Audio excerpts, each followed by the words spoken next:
നമസ്കാരം. മലയാളി വാർത്തയിലേക്ക് സ്വാഗതം. കൊച്ചിയെ വിറപ്പിച്ച കള്ളൻ ജോഷിയുടെ സിനിമ പോലെയാണ്. ഇർഫാനെ ബീഹാറിലെ സീതാമടിക്കാർക്ക് വലിയ വിശ്വാസമാണ്.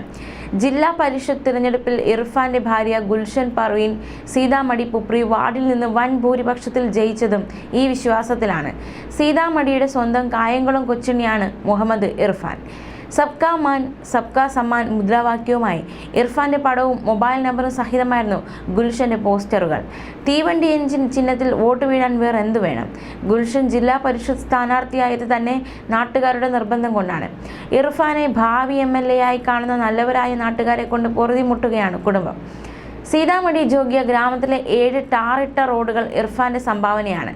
തസ്കര സമ്പാദ്യത്തിൽ ഒരു പങ്ക് നാട്ടിലെത്തുമെന്നതിനാൽ ഇർഫാൻ സീതാമടിയിൽ പോപ്പുലറാണ്. അയൽവാസിയായ പെൺകുട്ടിക്ക് ക്യാൻസർ ശസ്ത്രക്രിയയ്ക്ക് 20 ലക്ഷം രൂപ നൽകി ജീവൻ രക്ഷിച്ചതോടെ ഇർഫാന്റെ ജനപ്രീതി അതുക്കും മേലെയായി. 50ഓളം പാവപ്പെട്ട പെൺകുട്ടികളുടെ വിവാഹം ഇർഫാന്റെ സഹായത്തിൽ നടന്നിട്ടുണ്ടെന്നാണ് ഗുൽഷന്റെ കണക്ക്. പെങ്ങൾക്ക് സ്ത്രീധനം നൽകാൻ 10,000 രൂപ കയ്യിലില്ലാതെ ഗതികെട്ടപ്പോഴാണ് ഇർഫാൻ ആദ്യമായി കക്കാൻ ഇറങ്ങിയത്. 2010 ആദ്യ മോഷണം പിടികൂടാതെ പോയതോടെ ഇർഫാന് ആത്മവിശ്വാസമായി. നാട്ടുകാരായ 10-12 ശിശുമാരെ കൂട്ടി തസ്കര സംഘമുണ്ടാക്കി.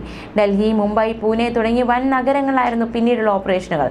ഇടയ്ക്കിടെ ആഡംബര കാറുകളിൽ വീട്ടിലെത്തിയപ്പോൾ വൻ ബിസിനസ് എന്തോ തുടങ്ങിയെന്നാണ് നാട്ടുകാർ കരുതിയത്. ഗ്രാമത്തിലെ ചെറിയ വീടിന് പകരം ബംഗ്ലാവ് ഉയർന്നു. UPയിലെ ഗാസിയാബാദ് കവിനഗറിലെ ബംഗ്ലാവിൽ നിന്ന് 1.5 കോടി രൂപ കവർന്ന കേസിലാണ് പിടിവീണത്. CCTV ക്യാമറകൾ ഇർഫാനെയും ശിഷ്യരെയും ചതിച്ചു. ഇർഫാനെ തപ്പി സീതാമടിയിലെത്തിയ UP പോലീസ് ഭാര്യ ഗുൽഷനെയും തസ്കര സംഘത്തിലെ 2 പേരെയും പൊക്കി. ഇർഫാന്റെ ബിസിനസ് രഹസ്യം അതോടെ നാട്ടിൽ പാട്ടായി. ഭാര്യയും കേസിൽ പ്രതിയായതോടെ ഇർഫാൻ പോലീസിന് കീഴടങ്ങി. ഇർഫാനെ യഥാവിധി ചോദ്യം ചെയ്ത UP പോലീസ് VIP വസതികളിലെ മോഷണ കഥകൾ കേട്ട് നടുങ്ങി. ഡൽഹിയിലെ ഒരു ജഡ്ജിയുടെ വസതിയിൽ നിന്ന് 65 ലക്ഷം രൂപ മോഷ്ടിച്ചെന്ന ഇർഫാന്റെ മൊഴി അനുസരിച്ചാണ് UP പോലീസ് ജഡ്ജിയെ ചെന്ന് കണ്ടത്. കള്ളപ്പണക്കേസിൽ പ്രതിയാകുമെന്ന പേടിയിൽ ഇർഫാനോട് ക്ഷമിച്ച സന്മനസ്സുള്ള പണക്കാർ വേറെയുമുണ്ടായി. തസ്കര ജീവിതം ഊർജിതമായി തുടരാൻ ഇർഫാൻ പ്രോത്സാഹനം പകരുന്നതായിരുന്നു VIP വസതികളിലെ മോഷണാനുഭവങ്ങൾ. ആഡംബര കാറുകളിൽ മോഷണ മുതലുമായി ഗമയിൽ മുങ്ങുന്ന ഇർഫാന്റെ വാഹനം തടഞ്ഞു പരിശോധിക്കാൻ സാധാരണ പോലീസുകാർക്ക് ധൈര്യമുണ്ടാകാറില്ല.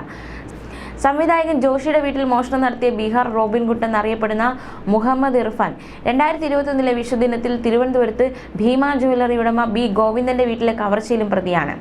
ഇർഫാനെ പിടികൂടിയതോടെ കവടിയാറിൽ രാജ്ഭവന് സമീപത്തെ സുരക്ഷാ മേഖലയിൽ 3 വളർത്തുനായ്ക്കളും സെക്യൂരിറ്റി ജീവനക്കാരുമുള്ള വീടിന്റെ വാതിലോ ജനലോ തകർക്കാതെ വജ്രാഭരണങ്ങളടക്കം കവരുന്നത് എങ്ങനെയെന്ന 3 വർഷം പ്രായമുള്ള ചോദ്യത്തിനും ഉത്തരമാകും. ഭാര്യ ബീഹാറിലെ സീതാമടി ജില്ലാ പരിഷത്ത് അംഗം ഗുൽഷൻ പർവീനിന്റെ ഔദ്യോഗിക പദവി രേഖപ്പെടുത്തിയ ചുവന്ന ബോർഡ് വെച്ച കാറിലാണ് ഇർഫാൻ കൊച്ചിയിൽ നിന്ന് മോഷണ മുതലുമായി കാണുന്നത്. വഴിയിലെ പോലീസ് പരിശോധന ഒഴിവാക്കാനുള്ള മുൻകരുതലായിരുന്നു ഇതെന്ന് പ്രതി പോലീസിനോട് സമ്മതിച്ചു. ന്യൂസ് ഡെസ്ക് മലയാളി വാർത്ത.